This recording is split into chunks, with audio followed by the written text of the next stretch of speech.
Let's talk about energy this time. Today we use electricity for everything, from smartphones to aircon, refrigerator, lights, television, you name it. Electricity itself isn't bad, but the process to generate electricity is. What's available today are thermal power that burns coal or natural gas, nuclear power, hydraulic, wind, solar, and so on. Except solar, the same principle applies to rotate turbines. It actually has been used for almost 200 years, ever since Michael Faraday discovered the law of electromagnetic induction that enables generation of electricity by movements of magnet or coils.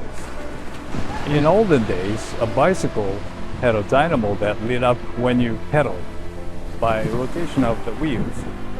It is the same principle. Also, the same principle applies to the battery charge for the vehicle to the alternator while it is driven. What I'm trying to say is that the same technology has been used for over 200 years to generate the electricity. That is to say, we are still rotating turbines.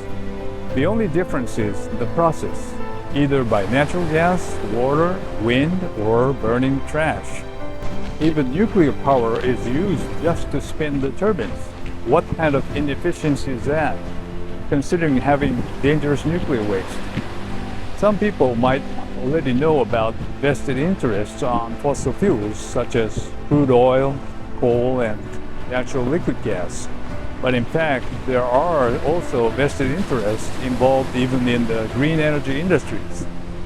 We hear stories that the environment was ruined by the installation of such equipment, or groundwater was contaminated due to herbicide sprayed to prevent weeds covering over the solar panels. It has become a big deal, so-called SDGs, backed by the governments. However, the intentions are not always genuine. By the way, we see some technologies advance remarkably, such as smartphones. It is very surprising that one smartphone today can do more than what the entire NASA computer system did in 1969 when they flew Apollo 11 to the moon. So the technology has advanced, all right, but why are we still using the same old turbine to spin when it comes to energy generation? Of course, the vested interests exist that forces us to depend on fossil fuel. Besides that, in the current consumer format of society, we, the consumers, must pay for the utility bills every month. It is like a subscription business that generates steady income forever. In my former video, I talked about the top 1% dominates the majority of the world's wealth. And it is exactly the system that sucks all the money we have earned. However, we don't even question, as we are so accustomed to pay for electricity. It is so elaborate that such notion has been implanted in our mind as a common sense. Okay then, what can we do? As a matter of fact, free energy device already exists today.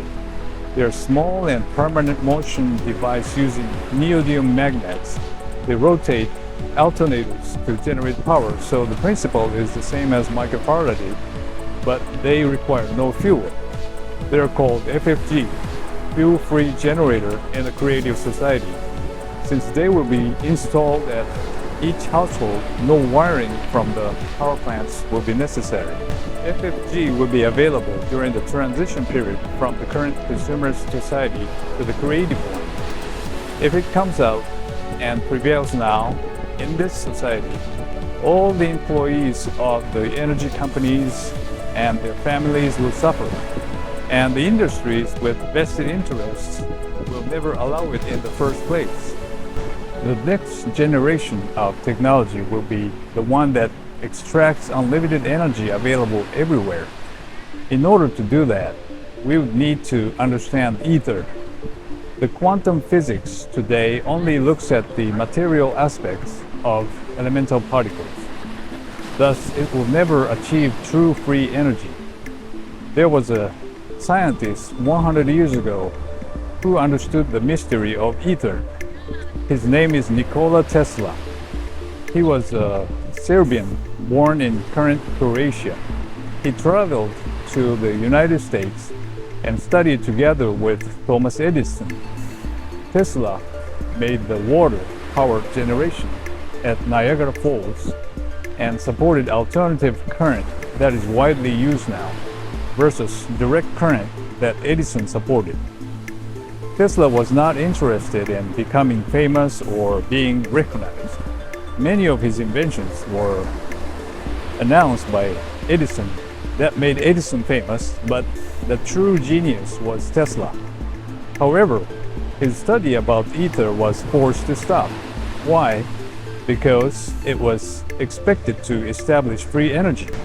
Around 1905, modern industrialization has begun, and its scheme to establish the system that people pay for electricity bills forever. Furthermore, Tesla pictured wireless power transmission, but it did not come to fruition. Why? The sponsoring plutocracy such as J.P. Morgan had copper companies at that time and prioritized money making by selling the copper. So they supported wired power transfer by copper cables. The ugly power lines were not necessary if Tesla's invention was revealed. What we need to do now is to change the format of society. Otherwise, free energy has no chance to come out to us. There are other amazing technologies getting ready to be introduced in the creative society. I may be able to talk about that more in another time. In any case, it is very dangerous to have those highly advanced technologies without changing the society and without raising the consciousness level of humankind, because they will be misused for wars and so on. Therefore, it is important to raise our voice to demand the change and to build a creative society that enables us to live safely, freely, and prosperously, to respect each other, and to achieve your life goals. For more details, please watch the forum videos of Creative Society. Today it was at Waimanalo Beach, Hawaii, USA.